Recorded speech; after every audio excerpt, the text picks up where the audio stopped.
Cooking concept ಏನು ಅಂತ ಹೇಳಿದ್ರೆ ಕೀಪ್ ಇಟ್ ಸಿಂಪಲ್. ತುಂಬಾ ಹಾಕೋ ಇಂಗ್ರೀಡಿಯೆಂಟ್ಸ್ ಹಾಕೋದು ಆ ತರದ್ದು ಏನೂ ಇಲ್ಲ. ಕೆಲವ್ರು ಹೇಳ್ತಾರೆ ನಾವು ಬರೋದು ಇಲ್ಲಿ ಸಾಂಬಾರ್ಗೆ ಇಡ್ಲಿಗಲ್ಲ ಅಂತ ಹೇಳ್ತಾರೆ. ಸಾಂಬಾರಲ್ಲಿ ಏನ್ ಹಾಕ್ತೀರಾ? ಏನಿಲ್ಲ ಸರ್, ಆಕ್ಚುಲಿ ಏನು ಹಾಕಲ್ಲ, ಅದೇ speciality. today everything runs on social media platform, so it's a double edged sword. Purely vegetarian. Okay. No egg, no onion, no garlic. So ಮೊನ್ನೆ ಒಬ್ರು ಬಂದು ಹೇಳಿದ್ರು, ಸರ್ ನೀವು ಆ ತರ ಹೇಳ್ಬೇಡಿ, no egg, no garlic, no onion ಹಾಕಿ, ಅವಾಗ ನೋ ಈಗೋ ಅಂತೇಳಿ ಆಗ್ತದೆ ಅಂತೇಳಿ.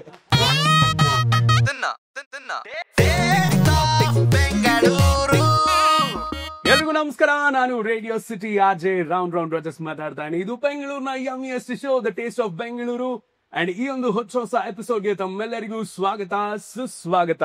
ನಮ್ ಬೆಂಗಳೂರಿನ ಫುಡ್ ಸೀನ್ಸ್ ನೋಡೋದಾದ್ರೆ ಪ್ರತಿ ವಾರ ಬೆಂಗಳೂರಲ್ಲಿ ಸಾಕಷ್ಟು ಹೋಟೆಲ್ಸ್ ಗಳು ಓಪನ್ ಆಗುತ್ತೆ. ಅಂಡ್ ಈಗಂತೂ ಬರ್ತಾ ಇರುವಂತ ಎಲ್ಲಾ ಹೋಟೆಲ್ಗಳು ಕೂಡ ಮಾಡರ್ನ್ ಹೋಟೆಲ್. ಆದ್ರೆ ಬೆಂಗಳೂರಿನಲ್ಲಿ 1950s ಅಲ್ಲೇ ಒಂದು ಮಾಡರ್ನ್ ಹೋಟೆಲ್ ಓಪನ್ ಆಗಿತ್ತು. ಆ ಹೋಟೆಲ್ ನ ಹೆಸರು ಕೂಡ ದಿ ಮಾಡರ್ನ್ ಹೋಟೆಲ್ ಅಂತಾನೆ. ಇಲ್ಲಿ ಸಿಗುವಂತ ತಿಂಡಿಗಳು ಅಷ್ಟು ಒಂದಕ್ಕಿಂತ ಒಂದು ಅದ್ಭುತ. ಈ ತಿಂಡಿಗಳು ಎಷ್ಟು ಪಾಪ್ಯುಲರ್, ಇವರ ಟ್ರೆಡಿಷನಲ್ ಡೆಸರ್ಟ್ಸ್ ಕೂಡ ಅಷ್ಟೇ ಪಾಪ್ಯುಲರ್. ಇಲ್ಲಿ ಇಡ್ಲಿ ಸಾಂಬಾರ್ನ ತಿನ್ನೋಕ್ ಬಂದವರು ಸಾಂಬಾರ್ನ ಲೀಟರ್ ಗಟ್ಲೆ ಕುಡಿತಾರೆ. ಬಿಕಾಸ್ ಇಲ್ಲಿಯ ಸಾಂಬಾರ್ ಒಂಥರ ಅಮೃತ ಅಂತ ಹೇಳ್ಬೋದು. ಸಾಂಬಾರ್ಗೆ ಇಲ್ಲಿ ಸಾಕಷ್ಟು ಜನ ಫ್ಯಾನ್ಸ್ ಇದಾರೆ. ಯಾವ ಹೋಟೆಲ್ ಅಂತ ಆಲ್ರೆಡಿ ಗೊತ್ತಾಗಿದೆ. ವಿ ಪುರಂ ಅಲ್ಲಿರುವಂತಹ ನ್ಯೂ ಮಾಡರ್ನ್ ಹೋಟೆಲ್ ಅಲ್ಲಿ ಇವತ್ತು ನಾನಿದ್ದೀನಿ. ಅಂಡ್ ರೈಟ್ ನೌ ನನ್ನ ಜೊತೆಗೆ ಇದರ ಪಿಲ್ಲರ್ ಗಳಾಗಿರುವಂತ ಪ್ರಕಾಶ್ ಹಾಗೆ ಪುರುಷೋತ್ತಮ್ ಅವರಿದ್ದಾರೆ. ಇಬ್ರು ಪಾರ್ಟ್ನರ್ಸ್ ಗಳು, ಇಬ್ರು ಬ್ರದರ್ಸ್ ಕೂಡ. ಇವರೇ ಈಗ ಹೋಟೆಲ್ ನ ನಡೆಸ್ತಾ ಇರೋದು. ಸರ್ ನಮಸ್ಕಾರ, ವೆಲ್ಕಮ್ ಶೋಗೆ. ನಮಸ್ಕಾರ. ಸೊ ನಾನು ಪ್ರತಿ ಹೋಟೆಲ್ ಯರ್ಸ್ನು ಕೇಳೋದು, ಒಂದು ಲೆಜೆಂಡರಿ ಬ್ರ್ಯಾಂಡ್ ನ ಮೇಂಟೈನ್ ಮಾಡೋದು ಎಷ್ಟು ಕಷ್ಟ, ಎಷ್ಟು ಇಷ್ಟ? ಎರಡೂ ಹೌದು, ಕಷ್ಟನೂ ಹೌದು, ಜೊತೆಗೆ ನಮ್ಗದು ಇಷ್ಟನೂ ಹೌದು. ನಮ್ಮ ಹಿರಿಯರು ಬಿಟ್ಟು ಹೋಗಿದಾರಲ್ಲ, ಅದನ್ನು ಉಳಿಸ್ಕೊಳ್ಳೋದು, ಅದಕ್ಕೆ ಹೋರಾಟ ಖಂಡಿತ ಮಾಡ್ಲೇಬೇಕು ನಾವು. Every day is a new day for a ಹೋಟೆಲಿಯರ್. Every day is a modern day ಕೂಡ. ಸೊ ಒಂದು legacy brand new modern hotel, ಇವತ್ತಿಗೂ ಕೂಡ ಅದೇ ಆಂಬಿಯನ್ಸ್. ಒಂದು ಒಳಗ್ ಬಂದ್ರೆ ಸಾಕು, ನಮ್ಗೆ ಹಳೇ ಬೆಂಗಳೂರಿನ ವೈಬ್ ಸಿಗತ್ತೆ ಇಲ್ಲಿ. ಈ ಹಿಸ್ಟ್ರಿ ಬಗ್ಗೆ ಹೇಳಿ ಸರ್, ಯಾವಾಗ ಶುರು ಆಗಿದ್ದು, ಹೇಗೆ, ಏನ್ ಕತೆ? ಇದು 1950s ಅಲ್ಲಿ ಶುರು ಆಯ್ತು. ಇದು ಎದುರುಗಡೆ ಒಂದು ಹೋಟ್ಲ್ ಇತ್ತು. ಓಕೆ. ಅದಕ್ಕಿಂತ ಮುಂಚೆ ಇಲ್ಲಿ ಹಿಂದ್ಗಡೆ ಒಂದು ಇತ್ತು, ಬ್ರಾಹ್ಮಿನ್ಸ್ ಮೆಸ್ ಅಂತೇಳಿ ಊಟ ಎಲ್ಲ ಕೊಡೋರು, ತಿಂಗಳ ಕೂಪನ್. ಅದಾದ್ರ ಮೇಲೆ ಎದುರುಗಡೆ ಮಾಡರ್ನ್ ಹೋಟ್ಲ್ ಅಂತೇಳಿ ಎದುರುಗಡೆ ಶುರು ಆಯ್ತು. ಹೊಂಗೆ ಮರದ ಹೋಟ್ಲ್ ಅಂತ ಹೇಳ್ತಾರೆ. ಹೊಂಗೆ ಮರದ ಸಾಲ್. ಈ ರೋಡ್ ಫುಲ್ ಇದೆಯಲ್ಲ, ಹೊಂಗೆ ಮರ ಇತ್ತು, ಹೊಂಗೆ ಮರದ ಹೋಟ್ಲ್ ಅಂತ. ಅದಾದ್ರ ಮೇಲೆ ಇಲ್ಲಿ ಲಕ್ಷ್ಮೀನಾರಾಯಣ ರಾವ್ ಶುರು ಮಾಡಿದ್ರೆ, ಅದಾದ್ರ ಮೇಲೆ ನಮ್ ತಂದೆ ಮತ್ತೆ ನಮ್ ಚಿಕ್ಕಪ್ಪ ಅವರು ಶುರು ಮಾಡಿದ್ವಿ. ಸೊ ಅವತ್ತಿಂದ ಇಲ್ಲಿ ತನಕ ಅದೇ ಟೇಸ್ಟ್, ಅದೇ ಕ್ವಾಲಿಟಿ ಮೇಂಟೈನ್ ಮಾಡ್ಕೊಂಡು. Very nice. ಬಟ್ ಈ ಹೆಸರು ನ್ಯೂ ಮಾಡರ್ನ್ ಹೋಟೆಲ್ ಇಡಕ್ಕೆ ಏನಾದ್ರು ಪರ್ಟಿಕ್ಯುಲರ್ ರೀಸನ್ ಇದೆ? ಬಿಕಾಸ್ ಮಾಡರ್ನ್ ಅನ್ನೋದು ಈಗ, ಬಟ್ ಅವಾಗ್ಲೇ ಏನಕ್ಕೆ ಇಟ್ಟಿದ್ದು, ಎನಿ ರೀಸನ್? ಆತರ ರೀಸನ್ ಅಂತ ಪರ್ಟಿಕ್ಯುಲರ್ ಆಗಿ ಏನಿಲ್ಲ. ಅದೇ ಅವ್ರು ಹೇಳ್ದಂಗೆ ಮೊದಲ ಮಾಡರ್ನ್ ಲಂಚ್ ಹೋಮ್ ಅಂತ ಶುರು ಮಾಡಿದ್ದು. ಓಕೆ. ಸೊ ಆವಾಗ ನಿಮ್ಗೆ ಗೊತ್ತಿರ್ಬೋದು, ಸ್ವಲ್ಪ ಈ ಇಂಗ್ಲಿಷ್ ಹೆಸರು ಆ ತರದ್ ಇಡೋ ಒಂದು ಇದು ಇತ್ತು ಎಲ್ರಿಗೂ. ಸೊ ಹಾಗಾಗಿ ಮಾಡರ್ನ್ ಲಂಚ್ ಹೋಮ್ ಅಂತ, ಅಲ್ಲ ಅದ್ರ ಜೊತೆ ಲಂಚ್ ಹೋಮು ಎಲ್ಲ ಸೇರಿತ್ತು. ಅವಾಗ ಟ್ರೆಂಡ್ ಹಂಗಿತ್ತು. ಹಾಗೆ ಊಟದ ಟ್ರೆಂಡ್, ತಿಂಡಿ ತಿನ್ನೋರು ಜಾಸ್ತಿ ತಿಂತಿರ್ಲಿಲ್ಲ. ಓಕೆ. ಮನೇಲಿ ತಿನ್ನೋರು ಜಾಸ್ತಿ. ಈ ಲಂಚ್ ಅಂತ ಹೇಳಿದ್ರೆ ಆಫೀಸಿಗೆ ಹೋಗೋರು, ಅಟಾರ ಕಚೇರಿ, ಸೋದ ಅಲ್ಲಿಗೆಲ್ಲ ಹೋಗೋರು. ಈಗಲೂ ಸುಮಾರು ನಂದೀಶ್ವರ ಲಂಚ್ ಹೋಮು ಈ ತರದೆಲ್ಲ ಇದೆ. ಹೌದು. ಸೊ ಊಟ ಮಾಡ್ಕೊಂಡು ಹೋಗೋರು. ಬೆಳಗ್ಗೆ ಅವಾಗ ಅಲ್ಲಿ ತಗೊಂಡೋಗಿ ತಿನ್ನುವಂತ ವ್ಯವಸ್ಥೆ ಅವಾಗ ಇನ್ನೂರು ಶುರು ಆಗಿರ್ಲಿಲ್ಲ. ಊಟ ಮಾಡ್ಕೊಂಡು ಹೋಗಿ ರಾತ್ರಿ ಬಂದು ಮನೇಲಿ ಮತ್ತೆ ಇದು ಮಾಡೋದು. ಅವಾಗ ಹೇಗೆ ಅಂದ್ರೆ ಬ್ರೇಕ್ಫಾಸ್ಟ್ ಇರ್ಲಿಲ್ಲ, ಅರ್ಲಿ ಲಂಚ್. ಅರೌಂಡ್ 10:30, 11 ಲಂಚ್ ಮಾಡ್ಕೊಂಡು ಆಫೀಸ್ ಹೋಗೋರು. ಕೆಲವರೆಲ್ಲ 9 o'clock ಬಂದು ಇಲ್ಲಿ ನಿಂತ್ಕೊಳ್ತಾ ಇದ್ರಂತೆ. ಅವ್ರು ಹೇಳ್ದಂಗೆ ಇಲ್ಲಿ ಮೆಸ್ ತರ ಇತ್ತು ಅಂತ ಹೇಳ್ತಿದ್ರಲ್ಲ. ಸೊ 9:30 ಬಂದು ನಿಂತ್ಕೊಂಡು 10 ಗಂಟೆಗೆ ಓಪನ್ ಆಗಿದ ತಕ್ಷಣ ಫಸ್ಟ್ ಊಟ ಮಾಡಿ, ಮನೆ ಊಟ, ಮನೇಲಿ ಕೆಳಗಡೆ ಕೂತ್ಕೊಂಡು ಬಾಳೆ ಎಲೆ ಹಾಕಿ ಬಳಸ್ತಾ ಇದ್ರು ಅಂತ. ಸೊ ಅದು ಇದರಿಂದ ಆಮೇಲೆ ಈ ಬಿಲ್ಡಿಂಗ್ ಗೆ ಶಿಫ್ಟ್ ಆದಾಗ ಅದೇ ಕಂಟಿನ್ಯೂ ಅದೇ ಇರ್ಲಿ ಅನ್ಬಿಟ್ಟು, ಜೊತೆಗೆ ಹೆಸರುನು ಹೊಸದಾಗಿರುತ್ತೆ ಅನ್ಬಿಟ್ಟು ನ್ಯೂ ಮಾಡರ್ನ್ ಹೋಟೆಲ್ ಅಂತ ಮಾಡುದು. ಹಾಗಾಗಿ NMH ಅಂತ ಹೇಳಿ ಇವತ್ತಿಗೂ ಪಾಪ್ಯುಲರ್ ಹಾಗೆ ಕಂಟಿನ್ಯೂ ಆಗ್ತಾ ಇದೆ. ಲಂಚ್ ಹೋಮ್ ಬಗ್ಗೆ ಮಾತಾಡ್ತಾ ಇದ್ವಿ. ಒಂದೊಳ್ಳೆ ಟ್ರಿವಿಯಾ ಸಿಕ್ತು ನೋಡಿ, ಲಂಚ್ ಹೋಮ್ ಅನ್ನೋ ಕಾನ್ಸೆಪ್ಟ್ ಹೇಗೆ ಶುರುವಾಗಿದ್ದು ಅನ್ನೋದು. ಈಗಲೂ ಕೂಡ ಸುಮಾರು ಲಂಚ್ ಹೋಮ್ಗಳು ನಮ್ಮ ಬೆಂಗಳೂರಿನಲ್ಲಿದೆ. ಸೊ ಪ್ರತಿ ಒಂದು ಸೀಸನ್ ಅಲ್ಲೂ ಒಂದೊಂದು ಹೋಟೆಲ್ ಹೆಸರು ಬಂತು. ಒಂದ್ ಕಾಲದಲ್ಲಿ ಭವನ್ ಅಂತ ಇತ್ತು, ಆಮೇಲೆ ಉಪಹಾರ್, ದರ್ಶಿನಿ ಆಯ್ತು, ಈಗ ಗ್ರ್ಯಾಂಡ್, ಕೆಫೆ, ಲಂಚ್ ಹೋಮ್ಗಳು ಅಥವಾ ಕಾಫಿ ಕೇಂದ್ರ, ಈ ರೀತಿ ಹೆಸರುಗಳು ನಮ್ಮ ಬೆಂಗಳೂರಿನಲ್ಲಿ ಸುಮಾರು ನಾವು ಆಗವಾಗ ಕೇಳ್ತಾ ಇರ್ತೀವಿ. ಪ್ರತಿಯೊಂದಕ್ಕೂ ಅದರದೇ ಆದಂತ ಒಂದು ಕಥೆಗಳಿದೆ. ಸೊ ಲಂಚ್ ಹೋಮ್ ಟ್ರಿವಿಯಾ ಏನು ಅನ್ನೋದು ಇದರಿಂದ ಗೊತ್ತಾಯ್ತು. ನ್ಯೂ ಮಾಡರ್ನ್ ಹೋಟೆಲ್ ಒಳಗ್ ಬಂದಿದ ತಕ್ಷಣ ಒಂದು ಒಳ್ಳೆ ವೈಬ್ ಸಿಗುತ್ತೆ ಸರ್. ಬಿಕಾಸ್ ನಿಮ್ದು ಆ ಓಪನ್ ಕಿಚನ್, ಯಾರು ನಿಂತರು ಬೇಕಾದ್ರೆ ನೋಡ್ಬೋದು ಯಾವ ರೀತಿ ಕುಕ್ ಆಗ್ತಾ ಇದೆ ಅಂತ. ಜೊತೆಗೆ ಆ ರುಚಿಯಾದ ತಿಂಡಿಗಳು. ಶುರುವಾದಾಗ್ಲೂ ಇದೇ ಮೆನು ಇತ್ತಾ ಅಥವಾ ಹೋಗ್ತಾ ಹೋಗ್ತಾ ಡೆವಲಪ್ ಆಗಿದ? ಇದೇ ಮೆನು ಓಕೆ. ಆಮೇಲೆ ಶುರುವಾಗಿದ್ದೆ ಅಂದ್ರೆ ಅದೇ ಬ್ರೆಡ್ ಟೋಸ್ಟ್ ಅಂದ್ರೆ ಆಮೇಲೆ ಶುರುವಾಗಿ. ಮೊದ್ಲಿದ್ದಿದ್ದು ಇದೇನೆ.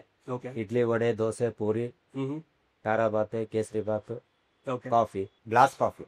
ಗ್ಲಾಸ್ ಅಲ್ಲಿ ಕೊಡ್ತಾ ಇದ್ದು. ನೈಸ್. ಬ್ರೆಡ್ ಟೋಸ್ಟ್ ಬಗ್ಗೆ ಹೇಳಲೇಬೇಕು ಸರ್. ಬಿಕಾಸ್ ಬೆಂಗಳೂರಿನಲ್ಲಿ ನಾವು ಬೇಕರಿನಲ್ಲಿ ಬ್ರೆಡ್ ಟೋಸ್ಟ್ ಎಲ್ಲ ತಿಂದಿದೀವಿ ಅಥವಾ ಮನೇಲಿ ಮಾಡ್ಕೊಂಡು ತಿಂದಿದೀವಿ. ಬಟ್ ಹೋಟೆಲ್ ಅಲ್ಲಿ ಇವತ್ತಿಗೂ ಕೂಡ 2 ಹೋಟೆಲ್ ಸಿಗೋದು. ಐ ಮೀನ್ ನನಗ್ ಗೊತ್ತಿರೋ ಪ್ರಕಾರ ಒಂದು KG ರೋಡ್ ಅಲ್ಲಿ ವಿಷ್ಣು ಭವನ್ ಇದೆ, ಇನ್ನೊಂದು ನಮ್ಮ NMH ಅಲ್ಲಿ. NMH ಅಲ್ಲಿ ಯಾವ ರೀತಿ ಅಂದ್ರೆ ನಾನು ಹೇಳೋದ್ಕಿಂತ ಸರ್ ಹೇಳ್ಬಿಡ್ತಾರೆ, ಅದ್ರ ಸ್ಪೆಷಾಲಿಟಿ ಹೇಳ್ಬಿಡಿ ಸರ್. ಫ್ರೆಶ್ ಬ್ರೆಡ್ ಅಲ್ಲಿ ಮಾಡ್ತೀವಿ, ಅದೇ ದಟ್ ಮೇಕ್ಸ್ ದ ಡಿಫರೆನ್ಸ್. ಆಮೇಲೆ ತವಾ ಮೇಲೆ ಹಾಕಿ ಮಾಡಿರ್ತೇವೆ. ಆ ತವಾದ ಹೀಟ್, ಅದಕ್ ಮೇಲೆ ಬೀಳೋ ತುಪ್ಪ, ಆಮೇಲೆ ನಾವೇ ಮಾಡೋ ಜಾಮ್ ವಿತೌಟ್ ಎನಿ ಪ್ರಿಸರ್ವೇಟಿವ್ಸ್.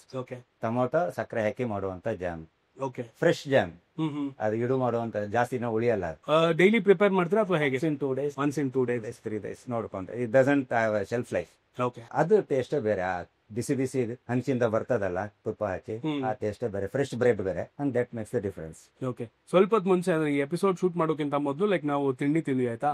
ನಮ್ ಜೊತೆ ನಮ್ಮ ರೇಡಿಯೋ ಸಿಟಿದು ಸೋಷಿಯಲ್ ಮೀಡಿಯಾ ಮ್ಯಾನೇಜರ್ ಒಬ್ರು ಬಂದಿದ್ರು. ಇವರು ನಾವು ಬ್ರೆಡ್ ಟೋಸ್ಟ್ ಆರ್ಡರ್ ಮಾಡಿದ್ಮೇಲೆ ಬ್ರೆಡ್ ಟೋಸ್ಟ್ ಬಂತು, ಅದ್ರ ಜೊತೆ ಸಾಗು ಕೊಟ್ಟಿದ್ರು ಸರ್. ನೋಡಿದ ತಕ್ಷಣ ಬ್ರೆಡ್ ಟೋಸ್ಟ್ ಜೊತೆ ಸಾಗು ಯಾರು ತಿಂತಾರೆ ಅಂತ ಪ್ರಶ್ನೆ ಕೇಳಿದ್ರು. ಅದಕ್ಕೆ ನಾನು ಹೇಳಿದೆ ಓನರ್ ಹತ್ರ ಉತ್ತರ ಕೊಡಿಸ್ತೀನಿ. ಅದೆರಡು, ಒಂದು ಸ್ವೀಟ್ ಒಂದು ಖಾರ ಇರ್ಲಿ ಅಂತ ಹೇಳಿ. ಕೆಲವರಿಗೆ ಬರೀ ಸ್ವೀಟ್ ಆಗ್ತದೆ, ಸೊ ಒಂದ್ಸಲಿ ಜಾಮ್ ಹಾಕೊಂಡು ತಿಂತಾರೆ, ಒಂದ್ಸಲಿ ಸಾಗು ಹಾಕೊಂಡು ತಿಂತಾರೆ.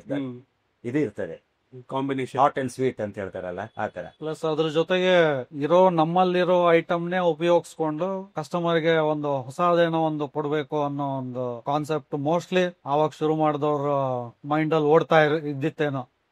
ಯಾಕಂದ್ರೆ ಮೊದ್ಲೆಲ್ಲ ಹಾಗೆ ನಮ್ಮಲ್ಲಿ ಏನಿರುತ್ತೋ ಅದನ್ನೇ ಉಪಯೋಗಿಸ್ಕೊಂಡು ಜನರಿಗೆ ಕೊಡ್ಬೇಕು. ನಾವು ಕೊಡೋದನ್ನ ಒಳ್ಳೆ ರೀತಿಯಲ್ಲಿ ಕೊಡ್ಬೇಕು, ಉಪಯೋಗಿಸ್ಕೊಳ್ಲು. ಈ ರೆಸಿಪಿ ಎಲ್ಲ ಸೆಟ್ ಮಾಡಿದ್ ಯಾರು ಸರ್? ಮೊದ್ಲಿಂದ ಬಂದಿ ಸರ್ ಹಾಗೇನು ಜನರೇಷನ್ಸ್ ಹಾಗೇನೆ. ಯಜಮಾನ್ರು ಬಂತು, ಅವ್ರ ನಂತರ ಕೆಲಸಗಾರರು ಬಂದ್ರು, ಅವರು ಹೋಗುವಾಗ ಇನ್ನೊಬ್ಬನಿಗೆ ಹೇಳಿ ಹೋದ್ರು. ಸೊ ಹಾಗೇನೆ ಇದೇನು ರಾಕೆಟ್ ಸೈನ್ಸ್ ಏನಲ್ಲ ಸರ್, ಮನೇಲಿ ಮಾಡುವಂತದ್ದೇ ಎಲ್ಲ. ಅಕ್ಕಿ, ಉದ್ದು, ಮೆಂತೆ, ರೆಸಿಪಿ ಸೇಮ್ ಇರ್ಬೋದು, ಬಟ್ ಕೈಗುಣ ಅನ್ನೋದಿರುತ್ತಲ್ಲ ಟೇಸ್ಟ್. ಬಿಕಾಸ್ ಎಲ್ಲಾ ಹೋಟ್ಲಲ್ಲೂ ಅದೇ ಸಾಂಬಾರು, ಅದೇ ಇಡ್ಲಿ, ವಡೆ ಇದಿರುತ್ತೆ. ಬಟ್ ಪ್ರತಿಯೊಂದು ಹೋಟ್ಲಿಂದ ಹೋಟೆಲಿಗೂ ಅದು ಟೆಕ್ಸ್ಚರ್ ಆಗಿರ್ಬೋದು, ಟೇಸ್ಟ್ ಆಗಿರ್ಬೋದು ಡಿಫ್ರೆಂಟ್ ಇರುತ್ತೆ. ಒಳ್ಳೆ ಕೆಲಸಗಾರರು ಸಿಕ್ಕಿದ್ದಾರೆ sir, that makes the difference. ಎಷ್ಟು ಜನ ಕೆಲಸ ಮಾಡ್ತಾರೆ ಸರ್ ನಿಮ್ ಜೊತೆ ಅವತ್ತಿಂದ ಇವತ್ತಿನವರೆಗೂ ಇರೋರು ಇದಾರಾ? ಇದಾರೆ, ಈಗ ಒಂದು 5-6 ಜನ ಇದಾರೆ. ಅದಕ್ ಮುಂಚೆ ಇನ್ನೂ ಒಂದು 8-10 ಜನ ಇದ್ರು ಅಂತ ಹೇಳ್ಬೋದು. ಕೋವಿಡ್ ಟೈಮ್ ಅಲ್ಲಿ ಅವ್ರಿಗೂ ಎಲ್ಲ ಸ್ವಲ್ಪ ಏಜ್ ಆಗಿತ್ತು. ಸೊ ಅವ್ರಾಗೆ ಹೇಳುದು ಸಾಕು ನಾವು ರಿಟೈರ್ಮೆಂಟ್ ತಗೊಳ್ತೀವಿ ಅಂತ. ಅವರು ಇವಾಗ್ಲೂ ಇದಾರೆ ಊರ್ನಲ್ಲಿ, ನಮ್ ಸೌತ್ ಕೆನರಾದಲ್ಲಿ ಇವಾಗ್ಲೂ ಇದಾರೆ. ಅವಾಗ ಬಂದ್ ಹೋಗ್ತಾರೆ, ಮಾತಾಡ್ಸ್ಕೊಂಡ್ ಹೋಗ್ತಾರೆ. ಸೊ ಅವ್ರಾಗೆ ರಿಟೈರ್ಮೆಂಟ್ ತಗೊಂಡು ಈಗ ಓವರ್ ಆಲ್ ಎಂಪ್ಲಾಯ್ಸ್ ಇರೋದು ಇವಾಗ 30-35 ಜನ. 35 ಜನ. ಜೊತೆಗೆ ಇಲ್ಲಿ ತಿಂಡಿ ಎಷ್ಟು ಫೇಮಸ್, ಇಲ್ಲಿ ಸೌತ್ ಇಂಡಿಯನ್ ಮೀಲ್ಸ್ ಕೂಡ ಅಷ್ಟೇ ಫೇಮಸ್. ಒಂದು ಒಥೆಂಟಿಕ್ ನಮ್ಮ ಕುಂದಾಪುರದ ಸ್ಟೈಲ್ ತಿಳಿ ಸಾರು ಆಗಿರ್ಬೋದು ಅಥವಾ ಕೂಟ ಆಗಿರ್ಬೋದು, ಆ ಪೂರಿ, ಅನ್ನ, ರಸ, ಇದ್ರ ಬಗ್ಗೆ ಹೇಳಿ sir. Regular south Indian meals ಅಂತ ಏನ್ ಹೇಳ್ತಾರೆ ಅದನ್ನೇ ಕೊಡೋದು. ಒಂದು ಚಪಾತಿ ಕೊಡ್ತೀವಿ, ಇಲ್ಲ ಪೂರಿ ಕೊಡ್ತೀವಿ. ಅದ್ರ ಜೊತೆಗೆ ಸಾಂಬಾರು, ರಸಮು, ಪಲ್ಯ, ಸಾಗು, ಸ್ಮಾಲ್ ಕಟೋರಿಲಿ ಪಾಯಸ ಇರುತ್ತೆ. ಸಾಂಬಾರ್ಗೆ ಒಂದೊಂದ್ ದಿವಸ ಒಂದೊಂದು ತರಕಾರಿ ಅಂತ. ಒಂದ್ ದಿವಸ ಮಂಗಳೂರು ಸೌತೆಕಾಯಿ, ಒಂದ್ ದಿವಸ ಬದನೆಕಾಯಿ, ಒಂದ್ ದಿವಸ ಬೆಂಡೆಕಾಯಿ, ಆತರ ಚೇಂಜ್ ಆಗ್ತಾ ಇರುತ್ತೆ. ಶುಕ್ರವಾರ ಮಾತ್ರ ಮಜ್ಜಿಗೆ ಹುಳಿ ಮಾಡ್ತೀವಿ. ಸಾಂಬಾರಿಗೆ ಬದಲು ಮಜ್ಜಿಗೆ ಹುಳಿ. ಅದು ಬಿಟ್ರೆ ಮತ್ತೆ ರೆಗ್ಯುಲರ್ ಸೌತ್ ಇಂಡಿಯನ್. ಅದಲ್ಲ ಅಂದ್ರೆ ಅದು ಬೇಡ, ನಮ್ಗೆ ಕೆಲವ್ರು ಅದೇ ಜಾಸ್ತಿ ಆಗತ್ತೆ ಅಂತಾರ, ಅವ್ರಿಗೆ ಅನ್ನ ಸಾಂಬಾರು ಕೊಡ್ತೀವಿ. ಬಟ್ ಇಲ್ಲಿ ಫಾಸ್ಟ್ ಮೂವಿಂಗ್ ಬ್ರೇಕ್ಫಾಸ್ಟ್ ಅಥವಾ ತಿಂಡಿ ಅಂದ್ರೆ ಯಾವ್ದು? ಮೇನ್ ಫಸ್ಟ್ ಬಂದು ಇಡ್ಲಿ ಸಾಂಬಾರ್. ಅದನ್ನ ನಾವು ಹೇಳ್ಬೇಕು ಅಂದ್ರೆ ಒತ್ತಿ ಸ್ಪೆಸಿಫೈ ಮಾಡಿ ಹೇಳ್ಬೋದು ಅಂತಾನೆ ಹೇಳ್ಬೋದು. ನಿಮ್ಗೂ ಗೊತ್ತಿರ್ಬೋದು, ತಿಂದಿರ್ತೀರ. ಕೆಲವ್ರು ಹೇಳ್ತಾರ ನಾವು ಬರೋದು ಇಲ್ಲಿ ಸಾಂಬಾರ್ಗೆ, ಇಡ್ಲಿಗಲ್ಲ ಅಂತ ಹೇಳ್ತಾರೆ. ಏನ್ ಸ್ಪೆಷಲ್ ಇದೆ ಸರ್ ಸಾಂಬಾರಲ್ಲಿ? ಏನ್ ಹಾಕ್ತೀರಾ? ಏನಿಲ್ಲ ಸರ್, ಆಕ್ಚುಲಿ ಏನು ಹಾಕಲ್ಲ, ಅದೇ ಸ್ಪೆಷಾಲಿಟಿ. ಇನ್ನು ಇದಾಗಿ ಹೇಳ್ಬೇಕು ಅಂತ ಹೇಳಿದ್ರೆ ನಮ್ಮ ಕುಕಿಂಗ್ ಕಾನ್ಸೆಪ್ಟ್ ಏನು ಅಂತ ಹೇಳಿದ್ರೆ ಕೀಪ್ ಇಟ್ ಸಿಂಪಲ್. ಓಕೆ. ತುಂಬಾ ಇಂಗ್ರೀಡಿಯೆಂಟ್ಸ್ ಹಾಕೋದು ಆ ತರದ್ ಏನು ಇಲ್ಲ. ಮನೆಯಲ್ಲಿ ಏನ್ ಮಾಡ್ತಾರೋ ರೆಗ್ಯುಲರ್ ಸ್ಪೈಸಸ್ ಉಪಯೋಗಿಸ್ಕೊಂಡು ಅದನ್ನೇ ಯೂಸ್ ಮಾಡೋದು. ನಾವು ಸಾಂಬಾರಿಗೆ ಗರಂ ಮಸಾಲೆ ಹಾಕೋದೇ ಇಲ್ಲ. ಯೂಸ್ ಆಫ್ ಗರಂ ಮಸಾಲ ನಮ್ಮ ಪ್ರಿಪರೇಷನ್ ಅಲ್ಲಿ ಇಸ್ ವೆರಿ ವೆರಿ ಮಿನಿಮಮ್. ಧನಿಯಾ, ಜೀರಿಗೆ, ಕಾಳು ಮೆಣಸು, ಮೆಂತ್ಯ ಅಷ್ಟರಲ್ಲಿ ಎಷ್ಟು ಪ್ರಪೋರ್ಷನ್ ಹಾಕ್ಬೇಕು ಅಷ್ಟೇ. ಏನ್ ಪ್ರಪೋರ್ಷನ್ ಇದೆಯೋ ಅದನ್ನ ನಾವು ಹೇಳ್ಬೇಕು. ನಿಜವಾಗ್ಲೂ ಅದು ಯಾರಿಗ್ ಥ್ಯಾಂಕ್ಸ್ ಹೇಳ್ಬೇಕು ಗೊತ್ತಿಲ್ಲ. ನಮ್ಮ ಹಿರಿಯರು ಬಿಟ್ಕೊಟ್ಟಿದ್ದಾರೆ ನಮ್ಗದು. It has worked out. It is light on tummy. ನಮ್ದು ಇಡ್ಲಿ ಆಗ್ಲಿ ದೋಸೆ ಆಗ್ಲಿ ಯಾವ್ದು ಆ ಕಡೆ ಸ್ವೀಟು ಅಲ್ಲ, ಖಾರನೂ ಅಲ್ಲ, ಮಧ್ಯದಲ್ಲಿದೆ.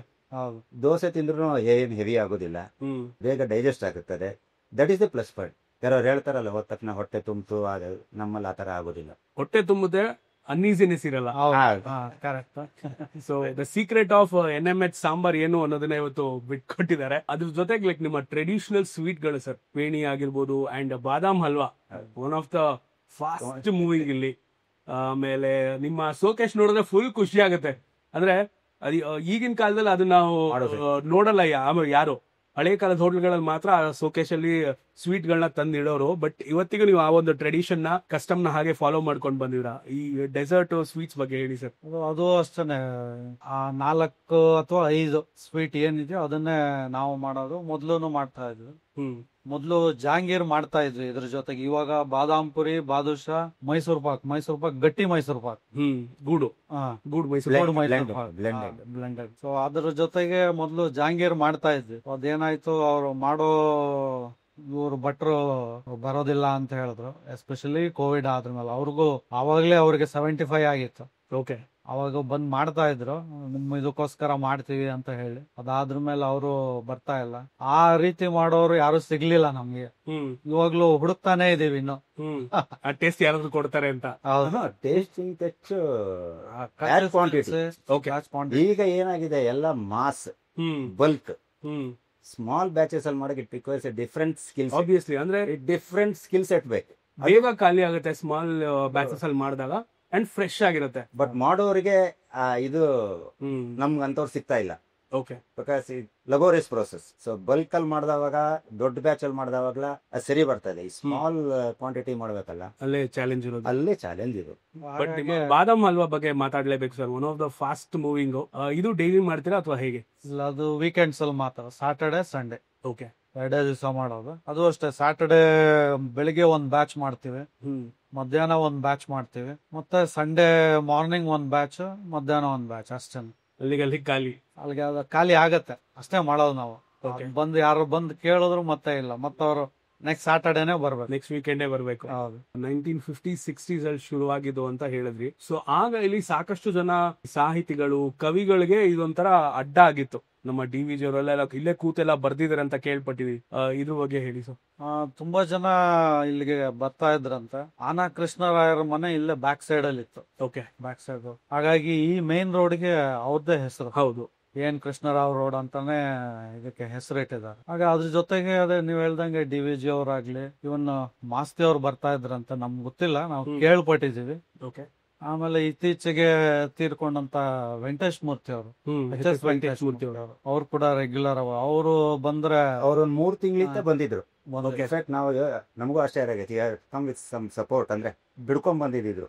ಆ ವಯಸ್ಸಲ್ಲೂ ಅವ್ರಿಗೆ ನಮ್ದು ಸೆಟ್ ದೋಸೆ ಅಂದ್ರೆ ತುಂಬಾ ಇಷ್ಟ ಅವ್ರಿಗೆ. ಸೊ ಅದು ಬಂದು ತಿನ್ಕೊಂಡು ಹೋಗ್ತಾರೆ. ಆಮೇಲೆ ಶಿವಮೊಗ್ಗ ಸುಬ್ಬಣ್ಣ ಗೊತ್ತಿರ್ಬೋದು, ಸಿಂಗರ್. ಹೌದು. ಅವ್ರಿಗೆ ನಮ್ದು ತಟ್ಟೆ ಇಡ್ಲಿ ತುಂಬಾ ಇಷ್ಟ.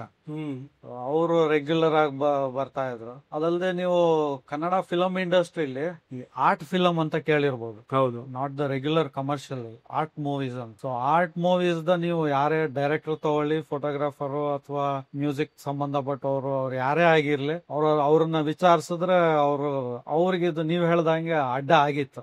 NMH ಕನೆಕ್ಷನ್ ಇದೆ. ಅಂಡ್ ನಮ್ಮ ರಿಯಲ್ ಸ್ಟಾರ್ ಉಪೇಂದ್ರ ಅವರು ಕೂಡ ಇಲ್ಲಿ ರೂಮ್ ಮಾಡ್ಕೊಂಡು ಇಲ್ಲೇ ಕತೆ ಬರೀತಾ ಇದ್ರು ಅಂತ ಕೂಡ ಕೇಳ್ಪಟ್ಟಿದೀವಿ. ಕಾಶಿನಾಥ್ ಅವರೆಲ್ಲ ಕಾಶಿನಾಥ್, ಮೇನ್ ಆಗಿ ಕಾಶಿನಾಥ್ ಅವರು ಇದ್ರು. ಅದಲ್ಲದೆ ಬೇರೆ ಆರ್ಟಿಸ್ಟ್ ಅಂತ ಹೇಳಿದ್ರೆ ಇಲ್ಲಿ ಚಾಮರಾಜಪೇಟೆಯಲ್ಲಿ ಫೋರ್ಟ್ ಹೈಸ್ಕೂಲ್ ಇದೆ, ಅಲ್ಲಿ ರಾಮೋತ್ಸವ ನಡೆಯುತ್ತೆ. ಹೌದು. ಹೆಚ್ಚು ಕಮ್ಮಿ 1 ತಿಂಗಳು ಅವ್ರದ್ದು ಕಾರ್ಯಕ್ರಮ. ಅಲ್ಲಿಗೆ ಬರೋ ಆರ್ಟಿಸ್ಟ್ಗಳು ಎಲ್ರು ಯಾರ್ಯಾರು ದೊಡ್ಡ ಕಲಾವಿದರು ಅಂತ ಯಾರು ಹೇಳ್ತಾರೆ ಅವರೆಲ್ಲ ರೆಗ್ಯುಲರ್ ಆಗಿ ಆ ಟೈಮಲ್ಲಿ ಇಲ್ಲೇ ಬಂದು ಇದ್ದು, ಯಾಕಂದ್ರೆ ಹಿಂದಿನ ಕಾಲದಲ್ಲಿ ಅವ್ರಿಗೆ ಇವು ಎಸ್ಪೆಷಲಿ ಊಟಕ್ಕೆ ಒನ್ಸ್ ಅಗೇನ್ ಅವ್ರಿಗೆ ಬಾಳೆ ಎಲ್ಲ ಹಾಕಿ ಬಳಸ್ಬೇಕು, ಅವ್ರಿಗೆ ಇಂತ ಒಬ್ಬ ಸ್ಟಾಫ್, ಆ ಸ್ಟಾಫೇ ಬರ್ಬೇಕು, ಅವನೇ ಬಳಸ್ಬೇಕು, ಇದೆಲ್ಲ ಇತ್ತು. ಹಾಗಾಗಿ ಅವ್ರು ಇಲ್ಲಿಗೆ ಹುಡ್ಕೊಂಡ್ ಬರೋರು. ಅವ್ರು ಬಂದ ತಕ್ಷಣ ಹೇಳೋರು, ತಮಿಳಲ್ಲೇ ಕೇಳೋರು, ಸುರೇಶ ಇಲ್ಲ ಇರ್ಕಾರ ಅಂತಾನೆ ಕೇಳೋರು ಅವ್ರು. ಯಾಕಂದ್ರೆ ಅವ್ರು ಅಷ್ಟು ಇಷ್ಟ, ಅವರೇ ಅಷ್ಟು ಕ್ಲೀನ್ ಆಗಿ. ಅಂದ್ರೆ ನಮ್ಮಲ್ಲಿ ನೀವು ನೋಡಿರ್ಬೋದು, ನಮ್ದು ಅಟೈರ್ ಕೂಡ ನೀವು ಪಂಚನೆ ಉಟ್ಕೊಳ್ಳೋದು. ಹೌದು, ಇವತ್ತಿಗೂ ಪಂಚೆ ಹಾಕೊಂಡೆ ಸರ್ವ್ ಮಾಡ್ತಾರೆ. ಸೊ ಅದೆಲ್ಲ ಅವ್ರಿಗೆ ಇಷ್ಟ ಆಗೋದು. ಹಾಗಾಗಿ ಅವ್ರನ್ನ ಕರ್ಸ್ಬಿಟ್ಟು ಬಾಳೆ ಎಲೆ ಹಾಕೊಂಡು, ಇನ್ನೊಬ್ರು ಚಂಬೆ ವೈದ್ಯನಾಥನ್ ಅಂತ ಬರೋರು ಸಿಂಗರ್. ಅವ್ರ ಹೆಂಗಂದ್ರೆ ನೆಲದ ಮೇಲೆ ಅವ್ರು ಕೂತ್ಕೊಳ್ಳೋದು. ನೆಲದ ಮೇಲೆ ಕೂತ್ಕೊಂಡು ಬಾಳೆ ಎಲೆ ಹಾಕೊಂಡು ಅವನೇ ಬಳಸ್ಬೇಕು ಎಲ್ಲ ಅವ್ರಿಗೆ, ಆಮೇಲೆ ಊಟ ಮಾಡೋರು. ಇದು ಇತ್ತು ಅವಾಗ.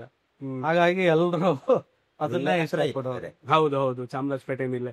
ಅಂಡ್ ಅದ್ರ ಜೊತೆಗೆ ಸಾಕಷ್ಟು ಜನ ಈ ಬೆಂಗಳೂರು ಬಿಟ್ಟು ಯಾರು ಬೇರೆ ಅಬ್ರಾಡ್ ಅಲ್ಲಿ ಸೆಟ್ಲ್ ಆಗಿರ್ತಾರಲ್ಲ, ಅವರು ಬೆಂಗಳೂರಿಗೆ ಬಂದಾಗ ಇದು ಒಂದು ಬಕೆಟ್ ಲಿಸ್ಟ್ ಅಲ್ಲಿ ಇದ್ದೇ ಇರುತ್ತೆ, NMH ಗೆ ಹೋಗ್ಲೇಬೇಕು ಅಂತ. ಈ ತರ ಮೆಮರೀಸ್ ಅಥವಾ ಯಾರು ಬಂದ್ ಶೇರ್ ಮಾಡಿ ಸುಮಾರು ಜನ ಇರ್ತಾರೆ. ಆಬ್ವಿಯಸ್ಲಿ ಯಾವ್ದಾರ ಇನ್ಸಿಡೆಂಟ್ ಏನಾದ್ರು ಹೇಳ್ಬೋದಾ? ಡೆಫಿನೆಟ್ಲಿ ಆಗಿದೆ, ರೀಸೆಂಟ್ ಆಗಿ ಆಗಿದೆ. ಒಂದ್ ಫ್ಯಾಮಿಲಿ ಬಂದಿದ್ರು. ಫ್ಯಾಮಿಲಿ ಅಂದ್ರೆ ಆಲ್ಮೋಸ್ಟ್ ನನಗ್ ಗೊತ್ತಿರ 3 ಜನರೇಷನ್ ಇತ್ತೇನೋ.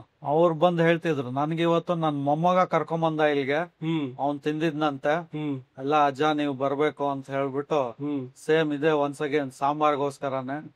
ಅವರು ಇದ್ರಲ್ಲಿ ಇರೋದು ಲಂಡನ್ ಯಾವ್ದೋ ಹೇಳಿದ್ರು. ಸೊ ಅದಕ್ಕೋಸ್ಕರ ಹುಡ್ಕೊಂಡ್ ನೋಡಿ, ನಾನು ಬಂದಿದ್ದೀನಿ, ನಮ್ ಮಗ ಮೊಮ್ಮಗ ಬಂದಿದ್ದಾನೆ, 3 ಜನ ಇದೆ ಫುಲ್. ಅವ್ರೊಂದು 8-10 ಜನ ಬಂದಿದ್ರು ಎಲ್ಲ ಒಟ್ಟಿಗೆ. ಖುಷಿ ಆಯ್ತು, ನಮ್ಗೂ ಕೇಳಿ ಖುಷಿ ಆಯ್ತು. Very nice sir. ಅಂಡ್ ಇನ್ನೊಂದು ಖುಷಿ ಆಗೋದೇನು ಅಂದ್ರೆ, ಇಲ್ಲಿ ಬೆಳಗ್ಗೆ ಹೊತ್ತಿಂಗೆ 7 ಗಂಟೆ 7:30 ಪಾಸ್ ಆದ್ರೆ ಜನ ಎಲ್ಲ ಇಲ್ಲಿ ಪೇಪರ್ ಇಟ್ಕೊಂಡು ಒಂದು ಕಾಫಿ ಇಟ್ಕೊಂಡು ಕೂತಿರ್ತಾರೆ. ಹೌದು, ಈ ತರ ಕಲ್ಚರ್ ಈಗ ಬೆಂಗಳೂರಲ್ಲಿ ಕಮ್ಮಿ ಆಗ್ತಾ ಇದೆ. ಕೆಲವೊಂದಿಷ್ಟು ಹೋಟೆಲ್ಗಳ ಮುಂದೆ ಮಾತ್ರ ಜನರು ಆ ತರ ನೋಡ್ಬೋದು. ಈ ಒಂದು ಕಲ್ಚರ್ ಹೇಗ್ ಶುರು ಆಯ್ತು, ಅದ್ರ ಬಗ್ಗೆ ಏನಾದ್ರು ಹೇಳ್ಬೋದಾ? ಇಂಟ್ರೆಸ್ಟಿಂಗ್ ಸ್ಟೋರಿ ಏನಾದ್ರು ಇದೆಯಾ? ಅದು ಏನಕ್ಕೆ ಅಂತ ಹೇಳಿದ್ರೆ, ಅರ್ಲಿ ಮಾರ್ನಿಂಗ್ ಇಲ್ಲಿ ಬೆಳಿಗ್ಗೆ 4 ಗಂಟೆ ಅಷ್ಟೊತ್ತಿಗೆನೆ ಪೇಪರ್ನವರೆಲ್ಲ ತಂದು ಅವರು ಇಲ್ಲಿ ಹಾಕೊಳ್ತಾರೆ. ಎಲ್ಲ ಡಿಸ್ಟ್ರಿಬ್ಯೂಷನ್ ಈ ಏರಿಯಾ ಸುತ್ತಮುತ್ತ ಡಿಸ್ಟ್ರಿಬ್ಯೂಷನ್ ಅವರೆಲ್ಲ ಇಲ್ಲೇ ಹಾಕೊಳ್ಳೋದು. ಸೊ ಅದರಿಂದ ಶುರು ಆಗಿರ್ಬೋದು ಅಂತ ಮೋಸ್ಟ್ಲಿ ಅನ್ಸುತ್ತೆ. ಅವರೆಲ್ಲ ಇಲ್ಲೇ ಸಿಗ್ತಾ ಇದ್ರಲ್ಲ, ಇಲ್ಲಿರೋರು ಸುತ್ತಮುತ್ತ ಇರೋರು ವಾಕಿಂಗ್ ಬಂದಾಗ ಇಲ್ಲೇ ಒಂದ್ ಪೇಪರ್ ತಗೊಂಡು, ಅಷ್ಟೊತ್ತಿಗೆ ಇಲ್ಲಿ ಹೋಟೆಲ್ ಓಪನ್ ಆಗಿರುತ್ತೆ.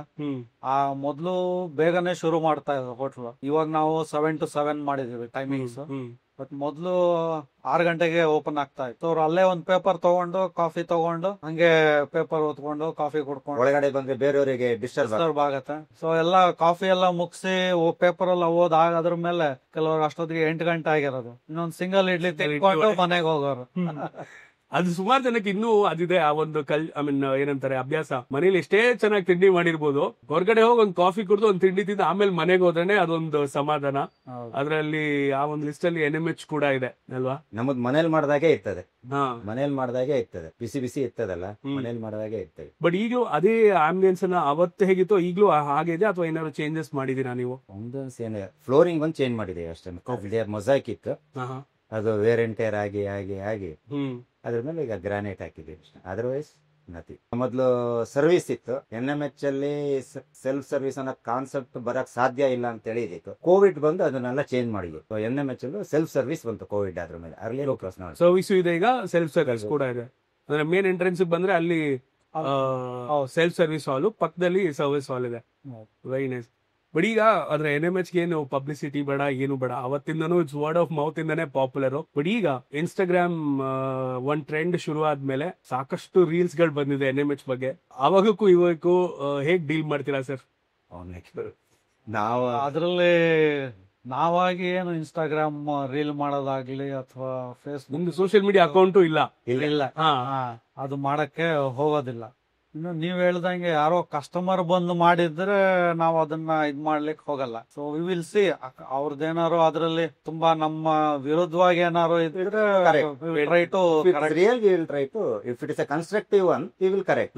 ಅದು ಬಿಟ್ರೆ ನಮ್ಗೆ ಅದ್ರಲ್ಲಿ we think it is not required. ಮತ್ತೆ ಅನ್ಲೆಸ್ ನಾವು ನಮ್ಮ ಇದನ್ನ ಸರಿಯಾಗಿ ಇಟ್ಕೊಂಡಿದ್ರೆ, ಸೊ ನಾವು ಕೊಡೋ ಫುಡ್ ಐಟಮ್ ಕರೆಕ್ಟ್ ಆಗಿದ್ರೆ ಅದು ನೆಸೆಸಿಟಿ ಇಲ್ಲ ಅಂತ ನಮ್ಗ ಅನ್ಸೋದು. ಅದ್ ನಮ್ಗೆ ಗೊತ್ತಿಲ್ಲ ಅದು.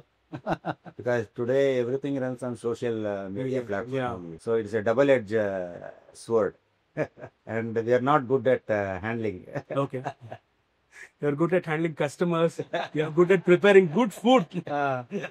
ಬಟ್ ಇಷ್ಟು ವರ್ಷದಲ್ಲಿ ಯಾವತ್ತೂ ಅನ್ಸಿಲ್ಲ ಸರ್ ಇನ್ನೊಂದು ಬ್ರಾಂಚ್ ಓಪನ್ ಮಾಡಬೇಕು, ಇನ್ನು ಬೇರೆ ಏರಿಯಾದವ್ರಿಗೆ ಸರ್ವ್ ಮಾಡಬೇಕು ಅಂತ? ಫ್ರಾಂಕ್ಲಿ ಸ್ಪೀಕಿಂಗ್ ಇಲ್ವೇ ಇಲ್ಲ. ಹ್ಮ್ ಅದು ಏನಕ್ಕೆ ಅಂತ ಕೇಳಿದ್ರೆ ಕೆಲವು ಸತಿ ನಮ್ಮ ಹತ್ರನೂ ಉತ್ತರ ಇರಲ್ಲ. ಬಟ್ ಒಂದು ನಮ್ಗೆ ನಮ್ಮ ತಂದೆ ದೊಡ್ಡಪ್ಪ ಅವರು ತಿಳಿಸಿದ್ದೇನು ಅಂದ್ರೆ, ನೀವು ಇದನ್ನ ಕಾಪಾಡ್ಕೊಳ್ಳಿ, ಆವಾಗ ಇದು ನಿಮ್ಮನ್ನ ಕಾಪಾಡುತ್ತೆ. ಸೊ ಅವ್ರು ಅದು ಯಾವಾಗ್ಲೂ ಹೇಳೋರು. So I think that should be the answer ನೀವು ಕೇಳಿದಕ್ಕೆ. ಸೊ ಅದರಿಂದ ಅದೇ ಹೇಳದ್ನಲ್ಲ, ಇದಕ್ಕೆ ಇದಿಲ್ಲ, ಉತ್ತರ ಇಲ್ಲ. ಕಾನ್ಸಂಟ್ರೇಟ್ ಮಾಡ್ಲಿಕ್ಕೆ ಆಗಲ್ಲ ಸರ್. ಬೇರೆ ಬೇರೆ ಮಲ್ಟಿಪಲ್ ಅದು ಮಾಡಿದ ತಕ್ಷಣ it will B channel, communication channel. Sometimes it work, sometimes it doesn't work. ನೋಡಿ, ಕೆಲವ್ರದೆಲ್ಲ ಮಾಡ್ತಾರೆ, ಒಂದ್ ಕಡೆ ಕ್ಲಿಕ್ ಆಗುತ್ತೆ, ಇನ್ನೊಂದ್ ಕಡೆ ಕ್ಲಿಕ್ ಆಗಲ್ಲ. Because customers preference again will be different. So we will not be able to understand that. ಇಲ್ಲಿ ನಮಗೆ ಗೊತ್ತಾಗಿದೆ, for decades together we understand ಹೇಗೆ ಅಂತೇಳಿ. New place will not. ಆಮೇಲೆ ಕಸ್ಟಮರ್ ಪ್ರೊಫೈಲ್ ಚೇಂಜ್ ಆಗ್ತಾ ಹೋಗುತ್ತೆ ಒಂದೊಂದು ಲೊಕೇಶನ್ ಗೆ. Their preference will be different, which we will not be able to cater ಎಲ್ಲ understand in the beginning. But later it will be too late. ಹಾಗಾಗಿ ಕೆಲವು time success ಆಗುತ್ತೆ, ಕೆಲವು ಟೈಮ್ ಫೇಲಿಯರ್ ಆಗ್ತದೆ. ಅದಕ್ಕೆ ಬೇಡ, ಇರೋದನ್ನ ಚೆನ್ನಾಗಿ ನೋಡ್ಕೊಂಡು ಹೋಗೋಣ, ಅದ್ ನಮ್ಮನ್ನ ಕಾಪಾಡುತ್ತೆ. ಇವ್ನು ಹೇಳ್ದಾಗೇನೆ. ಸೊ NMH ಹೋಟೆಲ್ ಜೊತೆಗೆ ಪಕ್ಕದಲ್ಲೇ ಬೇಕರಿ ಕೂಡ ಇದೆ. ಇದು ಯಾವಾಗ ಶುರುವಾಗಿ ಸರ್? ಇದು ಆಸ್ ಎ ಸ್ಟ್ಯಾಂಡ್ ಬೈ ಅಂತ ಹೇಳಿ ಶುರು ಮಾಡಿದ್ದೆ, ಇನ್ ಡಿ ರಿಸ್ಕಿಂಗ್ ದಿ ಬಿಸ್ನೆಸ್ ಅಂತ ಹೇಳಿ. ಹೀಗೆ ಇರ್ಲಿ, ನೋಡೋಣ ಹೇಗಿರುತ್ತೆ ಅಂತ ಹೇಳಿ, ಇದು ಪೂರಕವಾಗಿರುತ್ತದ ಹೇಗೆ ಅಂತ ಹೇಳಿ ಮಾಡಿದಷ್ಟೇ, ಬೈ ಚಾನ್ಸ್. ಏನ್ ಸ್ಪೆಷಾಲಿಟಿ ಅಲ್ಲಿ? ಇದು ಬರೀ ಕೌಂಟರ್ ಸೇಲ್ಸ್ ಸರ್ ಅಷ್ಟೇ. ಓಕೆ, ಬರೀ ಕೌಂಟರ್ ಸೇಲ್ಸ್. ಯಾಕಂದ್ರೆ time we will not divide the time ಅಲ್ಲ, ಇಲ್ಲಿಗೂ ಅಲ್ಲಿಗೂ. Okay, so just as a stop stand by. ಏನೇನ್ ಐ ಮೀನ್ ಅಲ್ಲಿ ಸ್ಪೆಷಾಲಿಟಿ ಏನು sir? Ours is purely vegetarian. Okay, no egg, no ಆರ್ಲಿಯನ್, ನೋ ಗಾರ್ಲಿಕ್. ಸೊ ಮೊನ್ನೆ ಒಬ್ರು ಬಂದು ಹೇಳಿದ್ರು, ಸರ್ ನೀವು ಆತರ ಹೇಳ್ಬೇಡಿ, no egg, no garlic, no onion ಹಾಕಿ, ಅವಾಗ ನೋ ಈಗೋ ಅಂತೇಳಿ ಆಗ್ತದೆ ಅಂತೇಳಿ. It was really great. ನಮ್ಗೆ ಹೌದು ಅನ್ನಿಸ್ತು. ಹೌದು ಹೌದು. ಸೊ ಅದನ್ನ ಚೇಂಜ್ ಮಾಡಿ ಸರ್, ಅದನ್ನ ನೋ ಈಗೋ ಅಷ್ಟೇ ಸರ್, ಅದ್ರ speciality. Okay, humble regular bakery ತಾನೆ, ಬ್ರೆಡ್, ಪಪ್ಸ್ ಎಲ್ಲ ಮಾಡ್ತೀವಿ, ಎಲ್ಲಾನು ಮಾಡ್ತೀವಿ. Without onion, without garlic, without egg. Without egg. ತುಂಬಾ ಖುಷಿ ಆಯ್ತು ಸರ್, ಲೈಕ್ ನಿಮ್ ಜೊತೆ ಮಾತಾಡಿದ್ದು. ಬಿಕಾಸ್ ಸಾಕಷ್ಟು ಸಲ ನಾನು ಇಲ್ಲಿ ಬಂದಿದ್ದೀನಿ, ಟೇಸ್ಟ್ ಮಾಡಿದೀನಿ, ನಿಮ್ಮನ್ನೆಲ್ಲ ಮಾತಾಡ್ಸಿದೀನಿ. ನಾವು ಸಿಗೋದು ಕಷ್ಟ, ಶ್ರೀಕಾಂತ್ ಇವರು ಇರ್ತಾರೆ. ಅದೇ ಹೌದು, ಅವ್ರು ಹೇಳ್ದಂಗೆ ನಾವು ಯಾರಾದ್ರೂ ಒಬ್ರು ಇದ್ದೇ ಇರ್ತೀವಿ. 3 ಜನದಲ್ಲಿ ಒಬ್ರು ಇದ್ದೇ ಇರ್ತೀವಿ. ಇವತ್ತು ನಮ್ಮ ಮನೆ ಫಂಕ್ಷನ್ ಆದ್ರೂ ಕೂಡ ಅಷ್ಟೇ, at one point of time ಒಬ್ರು ಬಂದು ಆಮೇಲೆ ಮತ್ತೆ ನಮ್ಮ ಇದಕ್ಕೆ ಮನೆ ಫಂಕ್ಷನ್ ಗೆ ಹೋಗ್ತೀವಿ ನಾವು. Okay, but main preference hotel. ಹೌದು, ಇದು ನಮ್ಮ ದೇವಸ್ಥಾನ ಇದ್ದಾಗೆ.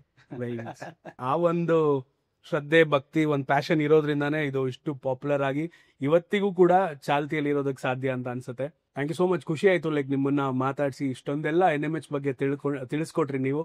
Thank you so much. ಇದೆ ಇನ್ನೂ ಹೆಚ್ಚೆಚ್ಚು ಒಳ್ಳೆ ಬಿಸ್ನೆಸ್ ನಿಮ್ಗೆ ಆಗ್ಲಿ ಅಂತ ವಿಶ್ ಮಾಡ್ತೀನಿ. Thank you so much and all the best sir. Thank you sir. Thank you, ನಮಸ್ಕಾರ. ಇಂತಹ ಹೆಚ್ಚಿನ ಕಾಂಟೆಂಟ್ಗಳಿಗೆ ಸಬ್ಸ್ಕ್ರೈಬ್ ಆಗಿ Radio City Kannada YouTube channel.